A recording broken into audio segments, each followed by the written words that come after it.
Okay, I want to talk a little bit about fine-tuning your system. Now, I found this information on Fitech's website under their technical information link, and they don't give you this with the initial instructions. I guess because the system goes on so many different motors, there's so many different variables that it would have been very hard to, put all that for each motor. So the first one I'm going to do is the idle air control. Now, from what I've read so far, it is the only one that you actually have to turn a screw, on the system. Everything else you will adjust on your screen here.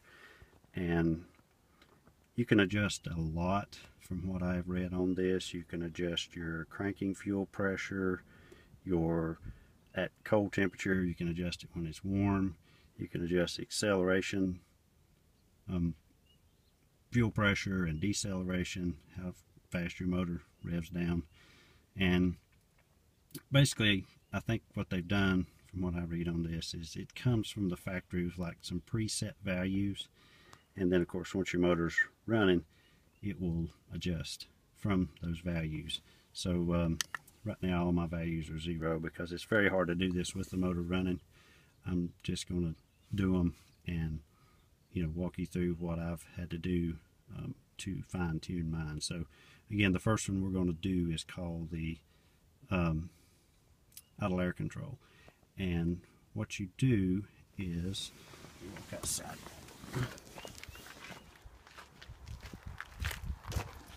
On the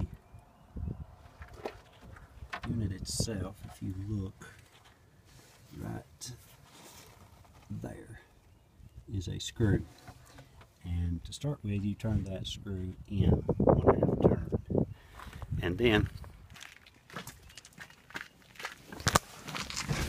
you come in and you turn your key on. Now again, my values are 0 because I'm doing this without the motor running because it's hard to talk over the motor. But turn your key on, make sure your TPS says 0.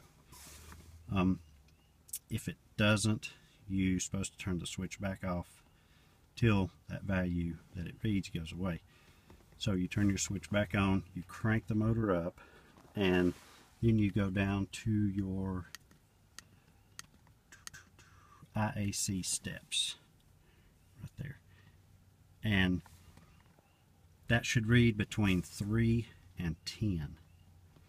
Now this is very important that you do this at warm idle. Don't do it when it's cold because it's a lot higher when it's cold, but that should read between 3 and 10. If it does not read between 3 and 10, if it reads 0, you back that screw out on the throttle slowly, and I mean slowly, until that number is between 3 and 10. If it is higher than 10, you turn the key off, go out there, turn the screw in another 1/2 turn, come back in and do it again. So that's what I did to mine. I had to adjust mine. It was off just a little bit. So I got that set, and I think mine is around, it bounces between 6 and 7, so I think that's okay. Now I'll walk over some of the other adjustments as I go forward with this and learn myself. And I think the next one I'll have to work on is the cranking fuel pressure. It seems like it's a little rich when it starts up, so you can adjust that. Again, you can adjust that pressure or that value for a cold crank, or you can adjust it for a warm crank. So if you have an issue at either one of them or both of them, you'll be able to fix that. So I'll go over that in another video, but I really wanted to get this initial tuning in before I take off down the road. So I've got that set, and we'll go for a drive.